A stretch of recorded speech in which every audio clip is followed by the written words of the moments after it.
What's up, everybody? This is DnA-Tvision, man. We back again with a longtime friend of mine named Darrick McGriff. What's up, buddy? What's going on, D? What's happening? Man, I'm glad you stopped by, man, and blessed us with your time. No doubt. Let's get straight to it, man. Where you grew up at? North End. I grew up in the North End. What part? Well, originally Plymouth Village. That's your early childhood? Yeah, it's my early childhood. I went to Eugene Field, and Eugene Field. So I ain't heard that name. We left Plymouth Village, then we moved over like by the fairgrounds, right there, Magnolia Park and all that. So that we stayed there till high school. Oh, y'all stayed all the way to high school? Yeah. So in elementary, who you was running with? Man, that's a good question. That's been a minute ago. Eugene Field was kindergarten to fifth? Yeah, it was K through 5, and then from there, like I said, I remember more about middle school. Where you went to middle school at? Well, I started at Lincoln because they had Martin Lincoln. Yeah. Because when we moved to over there by Magnolia Park, we ended up going to Martin Lincoln, and I ended up 6th grade at Lincoln. Yeah. So I remember like me, Pear Hill, like Warren Day, and all of them. So we was all kind of tight. But the next year they closed Lincoln down, and we went over to Marshall. And so they sent y'all to Marshall? Yeah. They sent us to Bowie. Yeah. They was busting everybody. I'm telling people you went to Bowie. I could have swore you went to Bowie. No, I went to Marshall. Okay, I didn't know that. Yeah. That's where so you started playing sports in middle school, or you been playing? Yeah. No, that's kind of when I started playing. From the structure. Yeah. We used to play in the neighborhood all the time. That's the first time I played organized. So 7th grade. Matter of fact, I was went to my daughter game Thursday. She plays over in Houston, and I was watching they 8th grade boys play. Man, the kids are now so much more advanced than we were. Yeah. And like it's not even funny. Yeah. Like I really was thought I was watching a high school basketball game. This was 8th grade boys, and I remember man, my game wasn't even there. And they jumping out the gym, yeah. Touching the rim in middle school was that was the goal. I knew one person that could dunk a basketball, and that was Eric Rito. Yeah. Yeah, Rito was 6'4", played for South Park, and he dunked on us. Matter of fact, when I was at Marshall. Yeah, so it's always been basketball? No other sport? No, I played football too. I never played any baseball or anything. But cross country, track, basketball, and I played a little football. Oh yeah. That was really my main sport, really. When I got most of my college offers in track. For real? Yeah. Okay. I actually signed with Arkansas out of high school to run cross country track. Yeah, to run track and cross country. What's the mileage? What was the mileage on that? They call cross country. We did 3 miles, 3.3 something like that. Yeah, so we did 3 miles, and that was always I could always run, for a long distance. I had a little speed, but I was really more of a distance runner. Did you come across Ramsey? Marlon, yeah. So Marlon, man. So Marlon's from my neighborhood. His grandmother was from my neighborhood. Okay. So we kind of grew up together, and Marlon came out of nowhere. Out of nowhere. Yeah. He went to Marshall. Yeah. He came out. He wasn't there at Marshall, And then I remember we was in the neighborhood one Christmas, and everybody get out there and they racing, they running, and Marlon was like, let's race, and Marlon blew me out, and I was like, what what happened to you? So, but I mean, he just went from point A to Z so quick. But Ramsey was a bad boy. Yeah. Marlon used to, when we was going to state in track, Marlon, we would practice at Westbrook, where they bus us from Central to Westbrook. We get to Westbrook, Marlon be done with his workout. Marlon would do my workout with me. Yeah. After he finished his workout. Yeah, it was just insane. And I'm like that was his calling. Yeah, that was his thing, So, to go far as he did, and I talk to him all the time. He don't like to talk about, what I'm saying, back in the days, but but he growing up, was it? How many siblings was it? Oh, it's just me and my sister. Yeah. The oldest, I'm the oldest. Okay. My sister's 4 years younger than me. She went to Central too. She come out in '96. Okay. Yeah, she come out 96. Mom and dad in the household? Yeah, mom and dad been together like 40 something years. Yeah, I seen it now. in my auntie thing the other day. They Yeah. came by. Yeah. So yeah, What was that like growing up? Preaching? Man, well, my dad wasn't always a preacher. Oh, he was? I Nah, thought. Okay. Now my dad, my dad didn't actually start preaching until to 98. That was my last year in college. Okay. That's the year I graduated college, and that's when he became a preacher. Now we was always in church and stuff like that, but that's when he really became. That's when he took the call and become a preacher. So it wasn't really nothing different. Only thing was, kind of in the hood, in the neighborhoods, you don't have a lot of fathers, around. So he was kind of like the father for the neighborhood. And like his claim to fame was, whipping everybody that come by the house. That's like his thing. Like, oh, you had a whipping yet? Well, it's time for you to get one, That level. Yeah. Yeah. So, after middle school, so you hooping and you started for Marshall? You hooping real good now? You done came into your thing?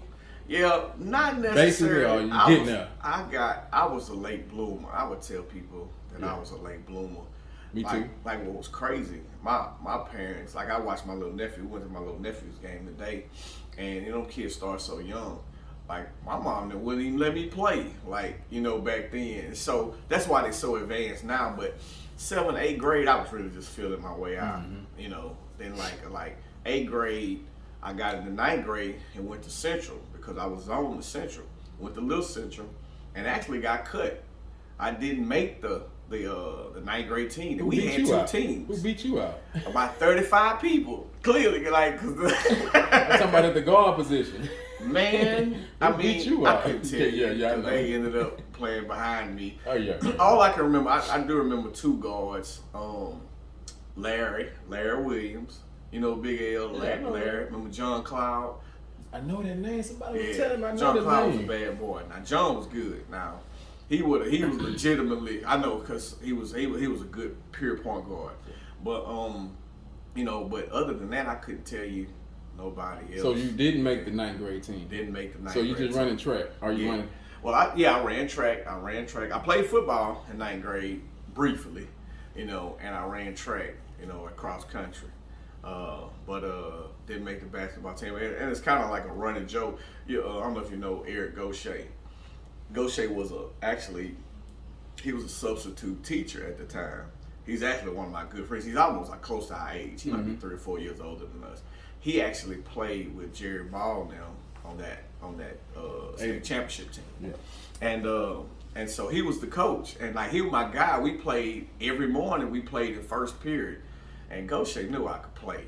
But he was one of he was the great team coach. It was the Maroon and the great team. Coach Hamilton was the great team, and I think he was the Maroon team, or vice versa.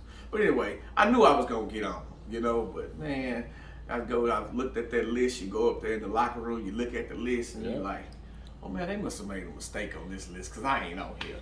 So, I go to Gaucher. I say, Go, what's going on, man? He like, oh man, I don't know, man. Coach Hamp did all of he picked everybody. I ain't let me pick nobody. So I kid him to this day. Like me and him talk almost every day. To this day, if somebody around here, I'm like, this the guy that cut me off my 9th grade team. So when did you make the team? Of course, 10th grade. When I got to the big campus, played for Savette, Coach Savette. JV or sophomore, they moved you up or what? Well, no, I'm wrong. I actually played for Dixon, sophomore. With the curl. Yeah. So Coach D, I played for Coach Dixon, which was one of the best things that ever happened to me. As far as Coach Dixon was like a disciplinarian, real structured. He ain't take no crap, you know what I'm saying? And that's really way what old school. Yeah, that's what gave me my toughness. Last of the dime breed. Yeah. So after that, but I didn't make varsity until my 11th grade year. So I just kind of kept grinding. But my 11th grade year, I ended up making varsity. That was what, 91? That was 91. Mm-hmm. What was that like? Man, it was. You started. Yeah, Coach White put me in like right away. Like, Griff, we're moving you up and you're starting. And I'm like, I was so nervous. It was crazy. Remember in the games, the first game? Or? Oh, yeah. One of the first games I played in, we played LaPorte. And LaPorte was, they was ranked in the state at the time. They had some real good teams back then. They was big. And, big, fast, and they could play. And, shoot, man, we ended up beating them, you know, and then I guess the rest is kind of history because me and Rito, you know, from there, you know, we lost in the playoffs that year, but the next year was our senior year. So after that, we was ready. Man, you know I got the jug at you, man. The Brook. Yeah. I had Fufu on here, man. Yeah. What was like playing against Fufu and Duna and them, man? Man, they Montaigne Center. I will, like, so my senior year was, you know, kind of probably their sophomore year, you know, because, yeah, it was their sophomore year because they had moved up because Al J was the man. Al J Foreman was their man. And then and K Rob. So you didn't kiss Spivey. Spivey was older than I played against Spivey my junior year. Okay. I played against Spivey and Luke Jackson my junior year. And that was some crazy games in the Montaigne, man. That Derek Spivey can jump out the gym. Yes, I mean, just fly. But y'all had Calvin Bourgeois. Calvin, boy, that was my boy. That boy, that was nice. Yeah, smooth. So, Calvin was one of the ones that got moved up with me on my junior year. But man, it was like, man, like I say, the rest is history. Never like I played with, like I tell people, man. But to go back to the Westbrook Central thing, that year we beat Westbrook 4 times. That year, like because we was that much better than everybody in the area, and they were young, and so I don't know if you remember they had like C1 and Donnie and Duna and Fufu, and they were young. They had a young team. I used to be like, man, was the oldest. Huh? K-Rob probably was the oldest. Well, K-Rob and them was the seniors. Mm-hmm. Him and Al-J was seniors that year, so they was the main people. But I was just like, hey man, don't take this butt whipping, personally. Y'all gonna be all right. You know what I'm saying? So Fufu, you listening? I made you gonna watch it? You gonna watch it? Talking about that Rito when Rito got him, we say he was crying, man. Man, that doggone. I seen it all develop. Man, I seen it develop, and when they was like, I'm like, no, you're not finna try to. That's too late. Yeah, Rito's 6'8", and he got a full head of steam, and he can jump. When he raised his arms up, he's 7'2". So man, that was a hell of a dunk. Probably one of the baddest dunks. But I'm gonna tell you what's crazy. I kid Rito about this too. Our junior year, Derek Spivey dunked on Rito. Probably one of the hardest dunks I ever seen in the Montaigne. Off the vert, like he just straight up, and it's like how high Spivey dunked, how he could jump. Spivey went up, and Rito, big dude, he went up, put the ball behind his head like this here, and waited. Feel like he waited until Rito came down and just boom. Trying to hurt that boy. I was like, man, you had to do something to redeem yourself over there in the Montaigne Center. So. Yeah, but man, that was a good time, man. We was all like friends, we was all brothers, so everything was always cool. So after high school, did you go to college for basketball? Yeah. Mm-hmm. So originally, I wasn't really highly recruited in basketball. Most of the people that saw me play came because of Rito. Okay. Rito was the man, like All American, the whole nine. But when they got there, they would be like, oh, who's the guard? You know what I'm saying? So I got a few looks, offers, and stuff like that. And I had a few, but like I said, I had already signed. I had signed a letter of intent to go to Arkansas for track. But I was like, man, I don't want to run track like that. It's just grueling. So I just ended up going to Prairie View and walking on. So I walked on at Prairie View, played 1 year. I was ended up being like the freshman of the year in the conference, but me and my coach kind of got into it. So, and back then I had a real hot temper, bad attitude, and man, you rub me the wrong way, it's gonna be a problem. So I actually, my last game at Prairie View, I threw a chair at my coach during the game, like so. Just that give you an idea. I give you an idea what kind of stuff I used to do. But But I transferred, and ended up transferring to Alabama State, and went there, state red shirt of the year, and ended up having a good career there. And ended up playing. I was all conference my junior year and player of the year my senior year in the SWAC. Yeah. That's what's up, man. Yeah, man. So the next stage in life, man, what you did after that? After college, what was the plan? Man, after that, it was more or less like You never thought about the big leagues and nothing, right? Yeah, I had some opportunities. Yeah. Like my agent, I actually met my agent when we played Georgetown.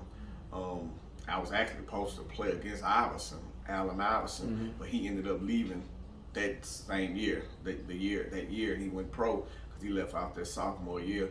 But I met my agent after the Georgetown game, so I had some shots to go like overseas and stuff like that. But it wasn't no great deals like Japan and stuff.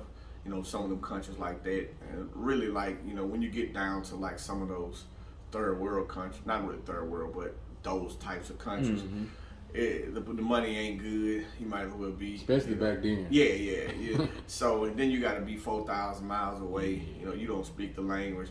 So I decided not to do it. I did. I went to a couple camps, like Rockets and Spurs and stuff like that. But after that, I went on ahead and went to corporate America, and went on ahead and took up my degree.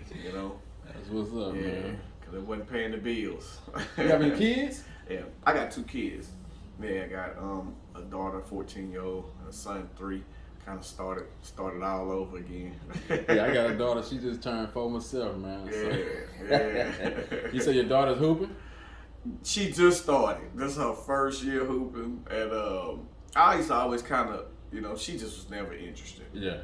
Moving to Houston with her mom, and she must have got around a group of girls that played basketball, so that she wanted to play basketball. Yeah.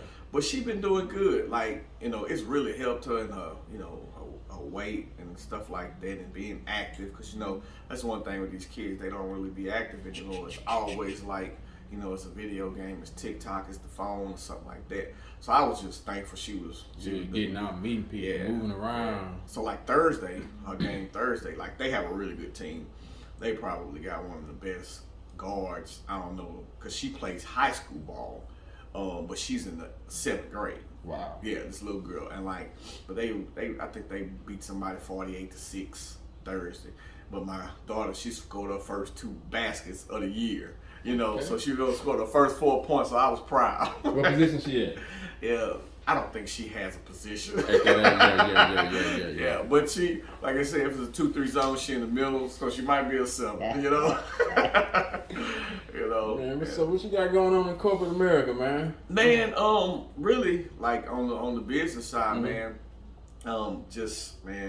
I've always, had the heart of an entrepreneur. That's always been my thing. Even though when I was playing ball, I wanted to be able to just make a little money, and have a little seed money to open and start a business.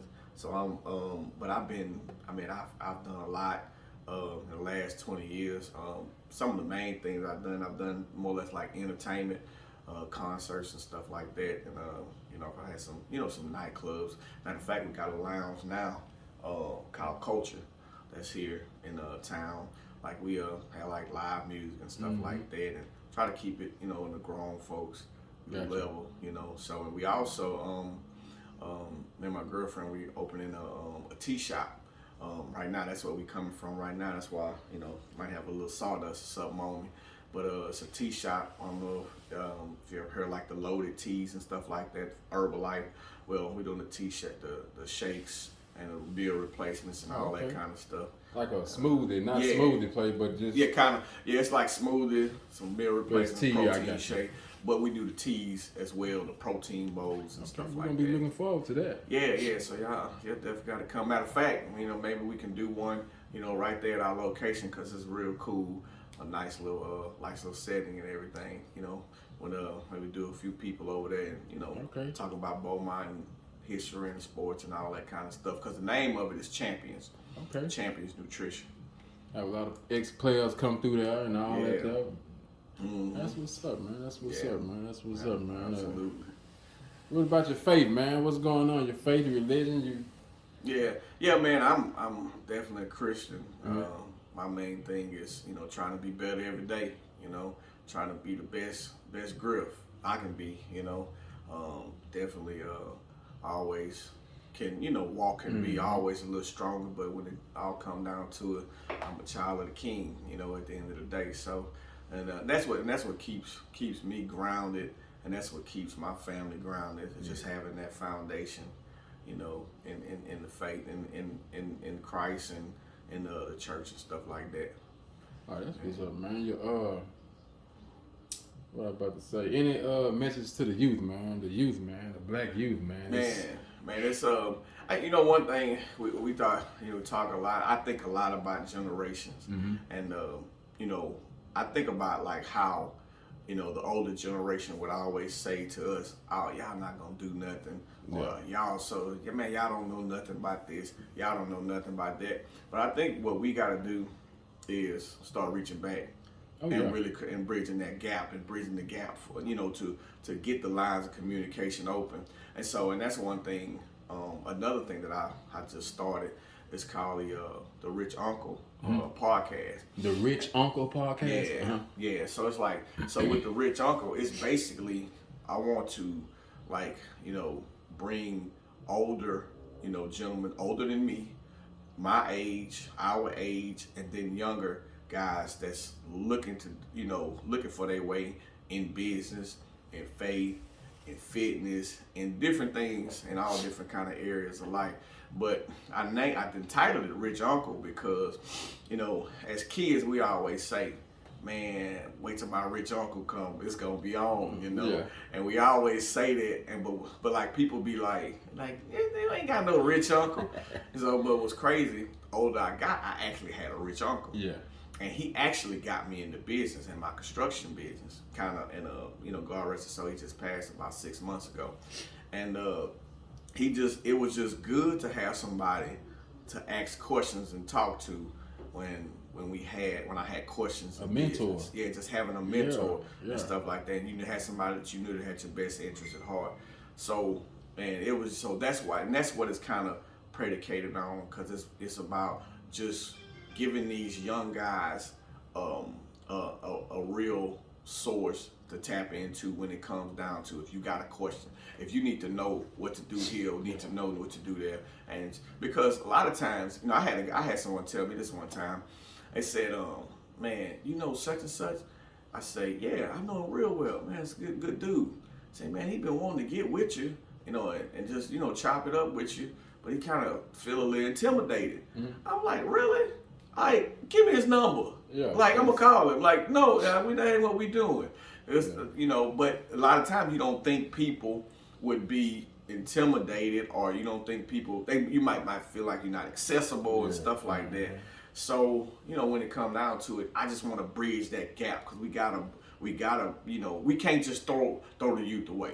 Yes. A lot of times they be like, man, them kids ain't gonna do nothing. Man, they crazy. Man, we was crazy. We did some stuff that, I know these kids ain't done yet. So I just want to be able, like, man, don't just throw them away.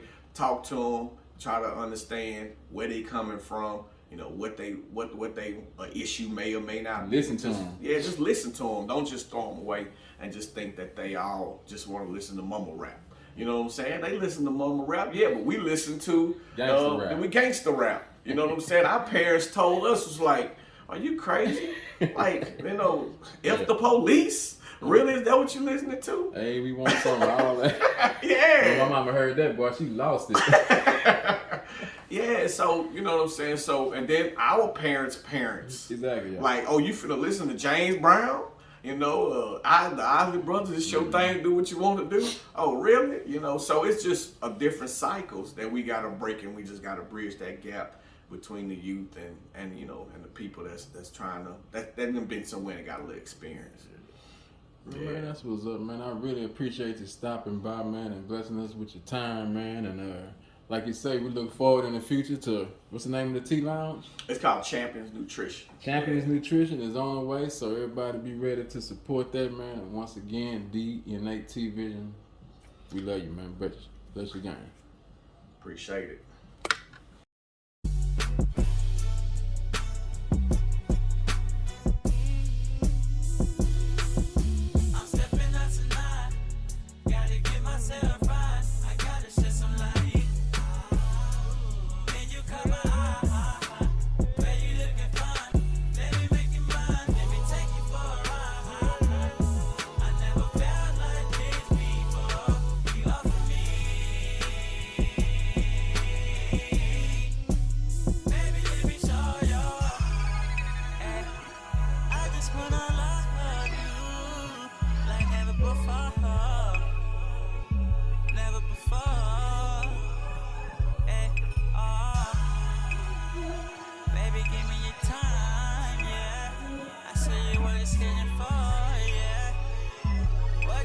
for, yeah. Hey,